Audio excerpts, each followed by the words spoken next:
What's up, everyone? So I've been getting a few requests to review the new Shadow of Doom DLC and give my overall opinion on whether or not it is worth purchasing for those that are on the fence. So I should first address that I'm pretty biased. I want the game to do well and I spend a lot of time covering the game, but for the purposes of this video, I will try to be as objective as possible and put myself in different mindsets to address your concerns and determine if the DLC is right for you. I'll also give my honest opinions of my experiences and state what I liked and disliked about various aspects of the DLC.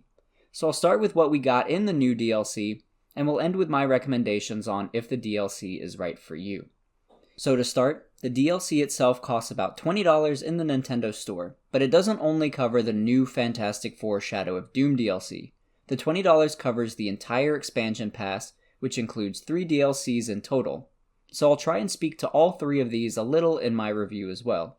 The first DLC is the Marvel Knights pack, which includes new characters Blade, Moon Knight, Punisher, and Morbius the Living Vampire. This DLC also adds a new mode called Gauntlet Mode, which is basically a series of challenges at various difficulties.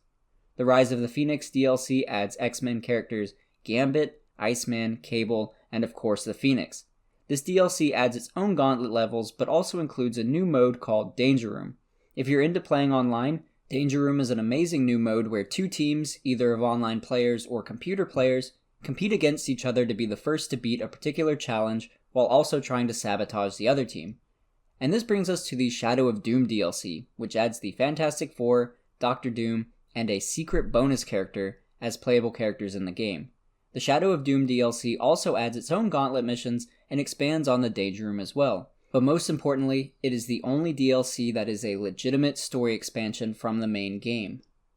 So let's start there and talk about the story. This story expansion was exactly what I wanted for the epilogue.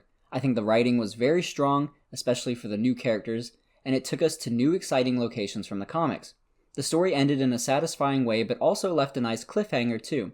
If you enjoyed the main game story and are curious about the events after that, this story is perfect and doesn't disappoint. The only downside is it's pretty short.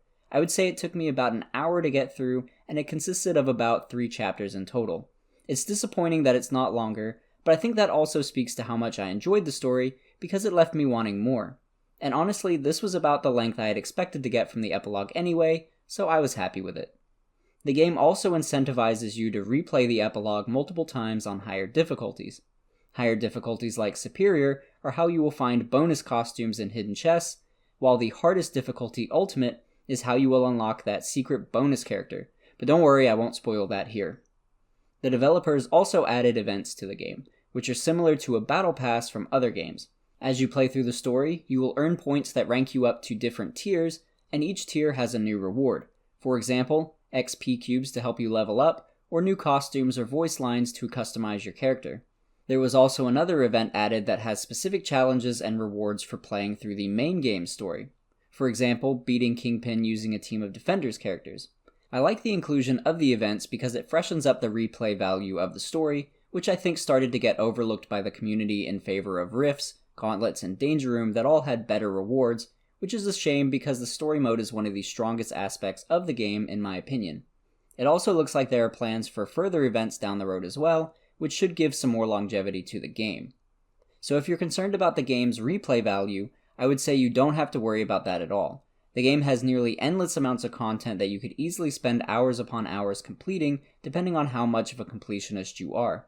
Some of this content comes with the base game, like the Infinity Rift challenges, but things like Gauntlets are only within the DLC. While we're on this topic, the game in general can feel very grindy, which honestly isn't something that typically draws me in, and occasionally I have felt the game get repetitive in the past. The good thing is, I always find myself wanting to return, and there's so much content that I always feel like there's plenty for me to do, and I can vary how I want to play. For example, if I've been playing Gauntlets for a while and get tired of it, I can transition to Danger Room, and if I get bored of that, I can go through Rifts or Story, and you get the point. I like that there is always something to do in this game. For some, this can feel daunting. For me, once I fully 100% a game, I'm unlikely to revisit it. So I like feeling as though I am always progressing. The reason I bring all of this up is because if you are on the fence about getting the DLC after playing the game, I would point out that the game expands a lot through the DLC. So if you feel yourself wanting more, you will definitely get more, such as characters, Gauntlet, costumes, and story. I also think the Shadow of Doom DLC is the best DLC we've received for the game. I've already expressed my love for the new story mode, but I actually really enjoyed the Gauntlet mode challenges in the game too. If I'm being honest, Gauntlet mode wasn't my favorite mode in the prior DLCs. This mode is especially repetitive and the loading screens are pretty tedious, so I had a pretty low bar going into the Shadow of Doom Gauntlets, but I've gotta say, I was pleasantly surprised by these levels. It felt like the developers were starting to hit their stride and create levels that were both challenging and fun to complete. I didn't feel like I could walk through challenges, and I felt a sense of accomplishment when beating them. I played these gauntlets online with others, and they were expressing the same feelings, so I know I'm not alone there. Now with that being said, am I likely to try and get the high score in the online leaderboards for gauntlets? No. There are multiple challenges within each gauntlet level, and usually going through each level 1 or 2 times is enough before it starts to get tedious again. Luckily, the rewards don't require you to complete a level more than 2 or 3 times max, which you'll want to do for some of the costumes in the game.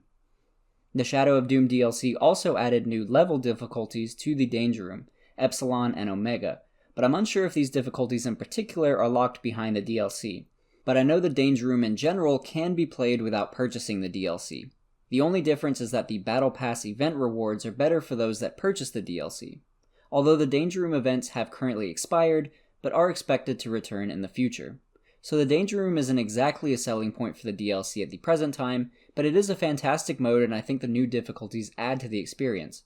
The reward payouts for both winning and losing in Danger Room Omega seem to be the same for Danger Room Delta, which is a little disappointing, but those looking for a harder challenge will definitely find it in these new difficulties. Even the computer characters are really difficult in Epsilon and Omega. I should also mention how I feel about the new characters that have been added to the game. For reference, I would say the Marvel Knights characters are kind of average. They have some unique qualities compared to the base roster, but nothing too outstanding. The X-Men DLC characters were much more of a standout, with Phoenix herself especially being the new meta. If you're wanting to be more competitive in the game, Phoenix alone will give you that edge. This is due to her ability to give free energy to her team, and her ability to auto-revive downed allies through her extreme attack. I would say Gambit and Iceman don't disappoint either, while Cable is a bit more of an acquired taste. I think the Rise of the Phoenix DLC was where Team Ninja hit their stride, and then Shadow of Doom was where they really showcased these skills. For this video, I won't discuss the new bonus character to prevent spoilers, but the Fantastic Four and Doom were all handled very well in my opinion. Each feels unique, and I could definitely see the community rating them as high tier. If you watched my best characters ranked video, you'll know that every character is viable in the game, but there are some that stand out amongst the others. I'm speaking mostly to how fun a character plays in the game and how well they do in certain modes, not necessarily objective-based stats, but I found myself enjoying each member a lot. I plan on going more in depth with these characters in the future, so I'll save that for a later video, but for this video, I think you'll be happy with each new character. I would also say that Invisible Woman and Dr. Doom especially stand out, with Doom potentially rivaling Phoenix as the best character. The reason I say this is because he can self-synergize beam attacks with his Doom bots, and the beam synergy is the best synergy in the game, almost to a fault. It also seems like he gives an energy boost to his team after performing his extreme attack, which is also very useful. So as you've probably noticed, I loved the Shadow of Doom DLC, and it definitely didn't disappoint. And from the user engagement I've noticed on Discord and online lobbies, I'd wager that others are feeling the same. The game was still pretty dead online after Marvel Knights. The Rise of the Phoenix DLC brought a lot of players back, especially through Danger Room, but Shadow of Doom seems to have a lot more people playing. Although, I guess this could be due to the quarantine, so maybe this point isn't as meaningful as I originally thought, but my overall point is that I feel like the community for this game has been more lively, which makes me happy. If the game totally died off after the DLC like it kinda did for Marvel Knights, I'd be more reluctant to recommend it. Speaking of which, let's get into whether or not the DLC is right for you. So like I said, in general, I love the DLC and recommend it, especially as a package since you are getting 3 DLCs in it regardless, since you can't buy them separately. So first I want to tackle the price of the DLC. It's $20 for the 3 DLC, which to me is pretty cheap. Now let me say that I am as broke as it gets, so I understand if $20 is still an expense worth debating on. Compared to other games though, I would still say it's pretty cheap. Just quickly glancing at other Switch expansions, they're around $25 to $30. For reference, I don't want to tick off Smash Bros fans, but in their Fighter Pass you get 5 new characters, each with a new map, and music for $25 total. For Ultimate Alliance, you get 12 new characters, new modes, costumes, and even new story for $20.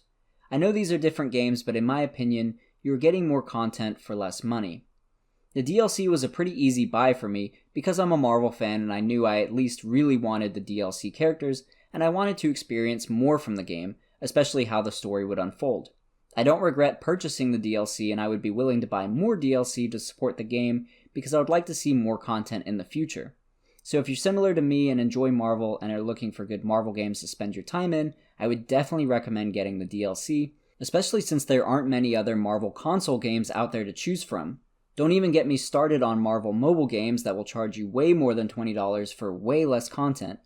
But if you aren't a huge Marvel fan and are on the fence about getting the DLC, then I think there are other things to consider. If none of the DLC characters really appeal to you, then that probably isn't a huge selling point unless you would like to be more competitive, in which Phoenix and Doctor Doom would probably be worth your while. Are they worth the cost of the DLC alone? Well, I guess that depends on how important they would be to you and whether the other content within the DLC interests you.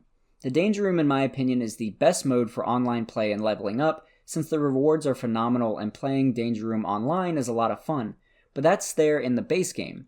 The event rewards aren't necessarily a selling point alone, but are instead an added bonus if you get the DLC. The gauntlets are part of the DLC and are good for adding more variety, rewards, and replay value to the game, but they can get tedious after a few replays, so I doubt you will revisit them after completing their reward challenges, although I think the Shadow of Doom gauntlets in particular are a noticeable improvement, and I intend on revisiting them myself. I think the story epilogue is the biggest selling point outside of the characters though, and is worth experiencing. It's short, but I found myself wanting to replay it more, and I've already beaten it about 3 times and I intend on going back. The good thing about the short length is that it doesn't overstay its welcome and is much more accessible for shorter playthroughs. But if you're only expecting to play through it once, it may not be worth the money since you could probably just watch a YouTube playthrough of it. So I guess my recommendation really lies in your mindset. If you are only interested in seeing how the story ends through the epilogue and nothing else, I would not recommend it for you because I doubt you will feel fulfilled after beating the game. Although the ending is satisfying, the short length of the epilogue probably isn't enough for you if that is all you were there for.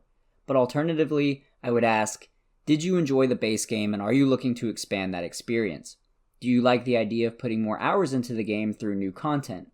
Do you gravitate towards any of the new DLC characters? If you answer yes to any of those, I would highly recommend the game to you and I think you will enjoy it. I loved my experience with all the DLC packs and I know I will continue to revisit this game often whenever I'm in a Marvel mood. There aren't really any big roster Marvel games out there besides LEGO or mobile games, so this is my go-to Marvel game. Compared to the base game content, the new content added through DLC has only improved my experience with the game. But I think that sums up my review for the Shadow of Doom DLC and whether you should buy the DLC as a whole. I hope it helped in some way, and if you do decide to get the game, I hope you join us on Discord where a lot of us play online together. The game can be played entirely single player and is still fun that way, but I've noticed my enjoyment of the game increase when playing with others. Plus, there is no voice chat in the game, so if you're a bit of an introvert, you don't have to speak with anyone, it's perfect. But if you have further questions about the game or feel like there is something I didn't address, feel free to comment below and I will do my best to answer. If you've already purchased the DLC and want to comment your opinion as well, feel free to do so because I'm sure others would find that beneficial too. If you decide to join us on Discord, the link is in the description below. But thank you for watching, and I will see you in the next video.